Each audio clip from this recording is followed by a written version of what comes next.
chef de corps du bataillon du train et devant mon général.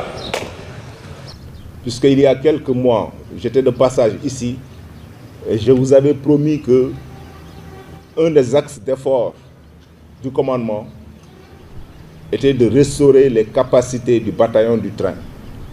Vous savez que le bataillon du train, c'est l'arme qui permet au commandement d'assurer les mouvements de toutes les unités, que ce soit des mouvements en temps de paix ou en temps de crise ou de guerre.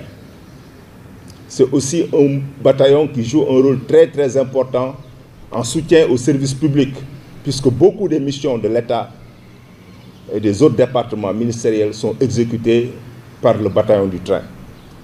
Et il faut dire que ces dernières années, donc, le parc a souffert d'un déficit quand même assez grave et il était question de le restaurer. Et là, c'est juste le premier jet qui va nous permettre non seulement de combler les déficits que j'ai déjà évoqués, mais en plus va aider largement dans la projection des troupes, dans des conditions sécurisées, puisque avec des véhicules aux normes, neufs, et ayant fait l'objet d'une appropriation par les conducteurs, tout l'objet de cette formation.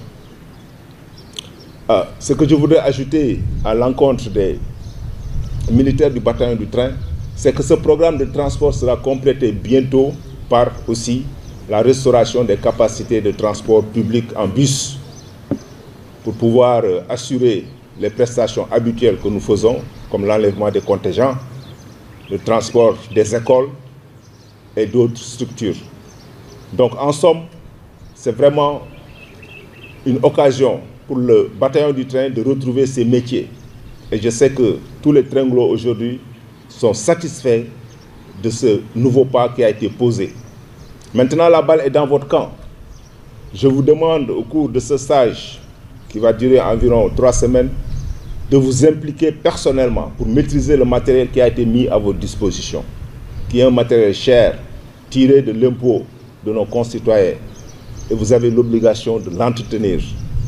Et l'entretenir, c'est d'abord connaître le matériel, s'investir dans les opérations quotidiennes d'entretien et de maintenance qui sont de votre niveau, et en faire un bien personnel, puisque c'est un outil de combat qu'on vous a confié et qui appartient à toutes les armées.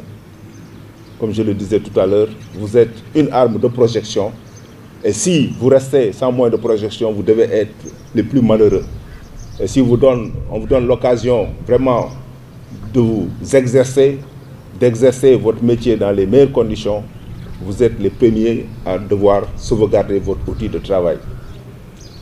Je vous fais confiance, je fais confiance au chef de corps qui est animé d'une très bonne volonté et de beaucoup d'engagement.